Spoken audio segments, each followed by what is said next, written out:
Archie and Lili are fake. What hideous plot is behind Harry and Meghan hiding their children? I'm in two minds over the children of Harry and Meghan. Sometimes I think Harry and Meghan are overprotective and want to hide them away from the world completely, so they leave the little ones at home, always. No running errands with mom or dad, no bike rides, no playing in the sand by the ocean, etc. If we assume Archie really lives, then yes, the royals met him when Meghan and Harry presented the child to some photographers at the palace where Queen Elizabeth and Prince Philip just happened to be strolling past in the corridor.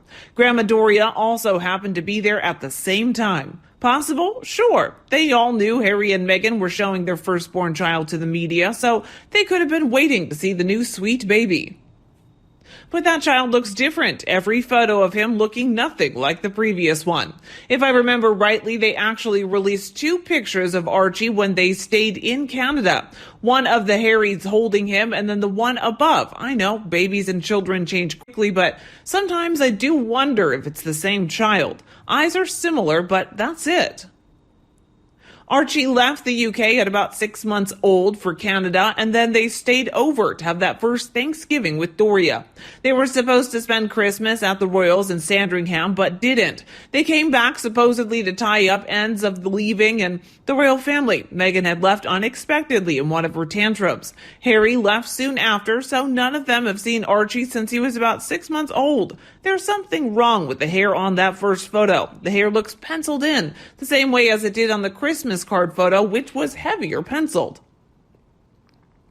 Then there's Lilibet, born this past June, but nobody has seen the child. Word is she was born in a hospital and brought home where mom and baby rested, and we're going to have a 6-month maternity leave. Harry and Meghan have been pressing the palace to let them come to Windsor and christen Lilibet, but that could be their PR teams just sending out clickbait. The rational part of my mind says there are too many inconsistencies around the story about the births and lack of photos of the children.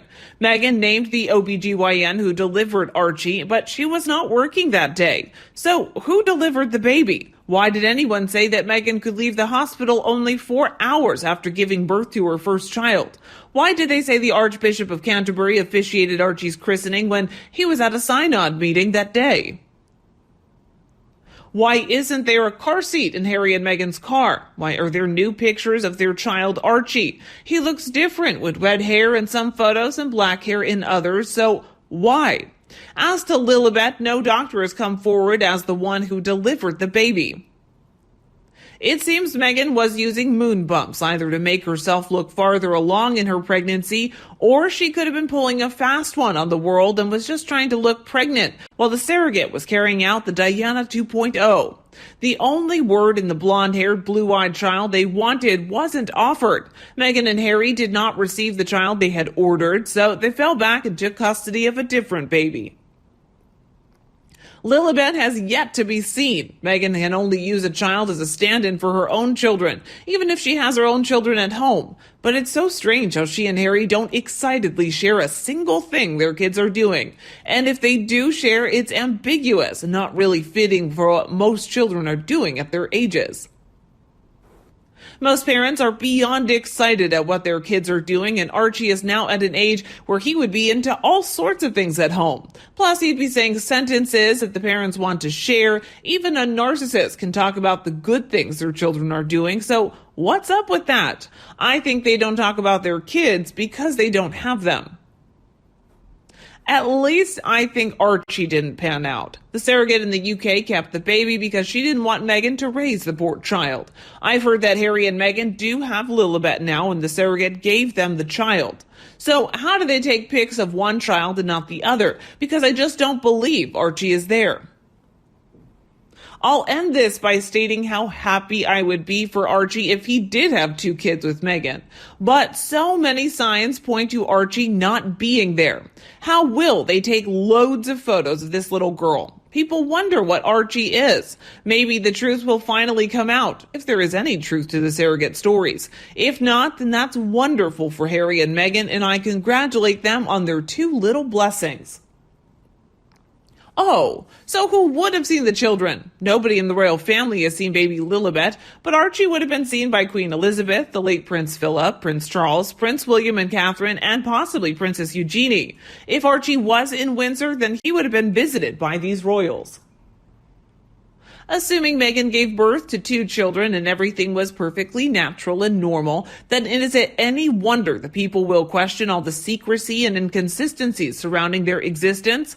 I can respect them wanting privacy, but this is all very weird. I believe the secrecy is just so the public will constantly talk about them. And it's working. We are. Right back at the start, there was a formal picture of Archie with a few admiring royals standing around. Lili is being held in secret for as long as possible in order to raise her value to photographers. Wouldn't it be entirely wonderful if no member of the press or anybody else come to that and simply said, "So what? It's a baby. We can find one of those for free any day of the week." And with their fake royal trip to New York City, their goal is to get even with the royal family for denying the Windsor woman her rightful place. She was meant to be the symbol and leader of the modern royal family. She was meant to be the first true queen. When the palace stood in her way, they decided to leave and force their hand. The hue and the cry from the people of the UK and the Commonwealth would demand their return. That didn't happen, so they needed a way to show the world the terrible injustice that had been done. So they went to Oprah and told her there were things the world needed to be made aware of that didn't turn out so well for the California couple. Because it turns out her truth was nothing but lies and innuendo.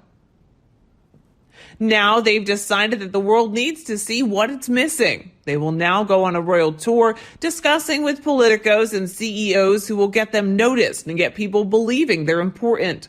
The problem is in order to do that, they must use the titles given to the California man on the day of his marriage. No one is going to make appointments and pay for high-cost security for just Harry and his wife. That won't make the papers, but meeting a prince and a duke, that will get the media running.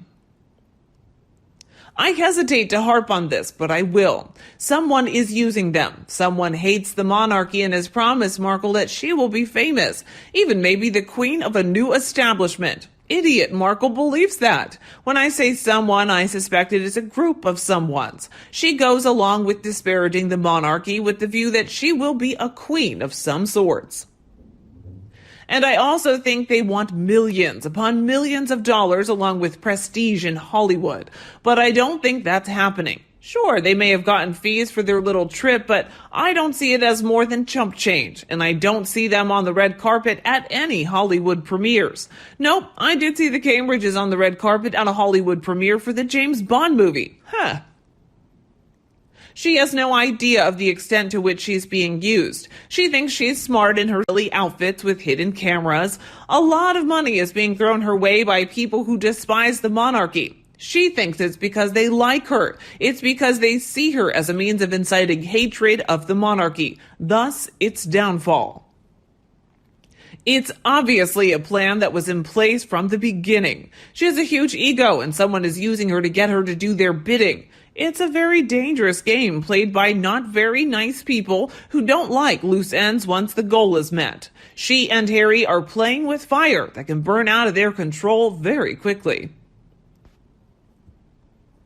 To aggravate is all they have. No thoughts of the future, only achieving. More scams, lies, fake things, no forward plans, but obsessions. Someone plays her along and says she does not alone, being egged on with Diana sadly. Can't see that there is light for them at the end of the tunnel. Even New York, really big fail. Happening fast and couldn't get pants hemmed. It was a big dressing fail.